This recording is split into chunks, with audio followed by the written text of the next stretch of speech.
नमस्कार। आज हम एक बहुत ही खूबसूरत कहानी पर बात करने वाले हैं। मौन संवाद राधा कृष्ण के प्रेम से जुड़ा एक छोटा सा अंश है ये। इसमें राधा और कृष्ण के बीच का एक ऐसा पल है जहां शब्द नहीं है, बस खामोशी है। तो चलिए इसी बहाने संवाद की गहराई को थोड़ा टटोलते हैं। हाँ बिल्कुल, ये कहानी हमें हम कह सकते हैं एक शाम में ले जाती है। राधा और कृष्ण आमने सामने बैठे हैं, बिल्कुल खामोश। स्रोत हमें बताता है कि कोई बातचीत नहीं, कोई आवाज नहीं, बस एक शांत मौजूदगी। और फिर कृष्ण जो है वो इस चुप्पी को तोड़ते नहीं है, बल्कि वो उसी के बारे में पूछते हैं, है ना। वो राधा की आंखों में देख रहे कहते हैं, राधे हम कुछ कह क्यों नहीं रहे। ये सवाल ही अपने आप में कितना कुछ कहता है। हाँ बिल्कुल, और यहीं से कहानी का असली मर्म सामने आता है। राधा का जवाब वो बहुत गहरा है। वो कहती हैं, जब जब आत्माएं जुड़ जाती हैं कृष्ण, तो शब्द बोझ बन जाते हैं। फिर मौन ही सबसे मधुर संगीत होता है। अब यहाँ ये सोचना जरूरी है कि शब्द बोझ क्यों। हाँ, ये पॉइंट दिलचस्प है। शब्द बोझ क्यों?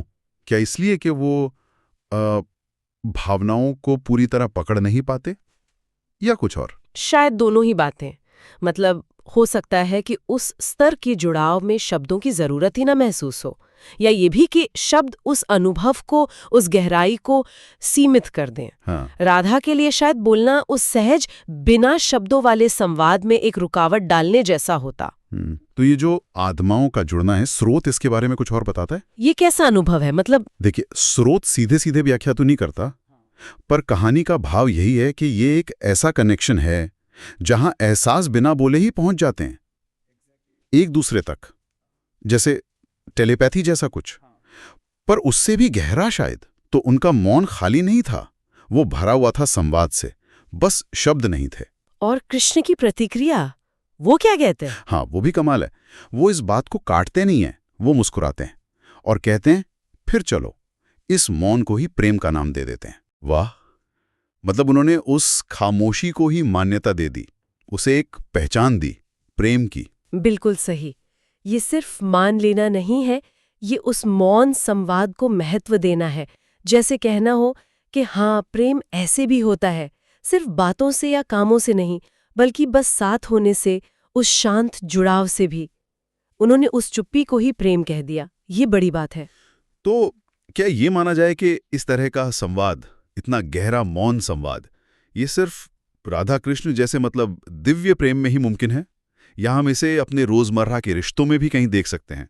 कहानी तो खैर दिव्य प्रेम की ही है, लेकिन जो इसका मूल विचार है कि गहरे रिश्तों में खामोशी भी बहुत कुछ कह सकती है, वो तो मानवीय स्तर पर भी लागू होता है ना।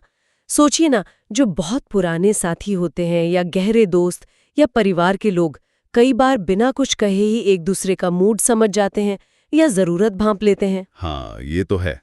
वहां भी तो एक तरह का बिना शब्दों वाला कम्युनिकेशन होता ही है, जो सालों के साथ से बनता है। बिल्कुल।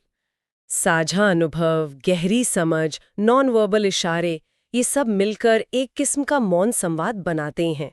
हाँ, बस राधा कृष्ण की कहानी इसे शायद उसके सबसे शुद्ध, सबसे आदर्श रूप में दिखाती है। दिलचस्प।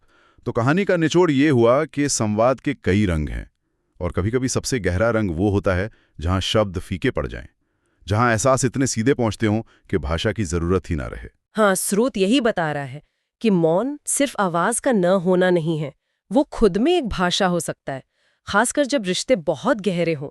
यह हमें सोचने पर मजबूर करता है कि हम शब्दों पर कितना ज्यादा निर्भर करते हैं शायद। तो इस कहानी से एक बात तो साफ है कि खामोशी भी बोल सकती है, और कभी-कभी तो शब्दों से भी ज्यादा असरदार तरीके से। ये उन रिश्तों की निशानी है जहां दिलों का, आत्माओं का सीधा कनेक्शन हो। उठता है, जिसे शायद हम अपने सुनने वालों के लिए छोड़ सकते हैं। अगर मौन इतना शक्तिशाली हो सकता है, तो हम आज की इस तेज रफ्तार, शोर भरी दुनिया में इसे कितनी जगह देते हैं अपने रिश्तों में? क्या हमने वो शांत संवाद सुनने की, महसूस करने की क्षमता कहीं खो तो नहीं दी है? ये सोचने वाली बात है जरूर।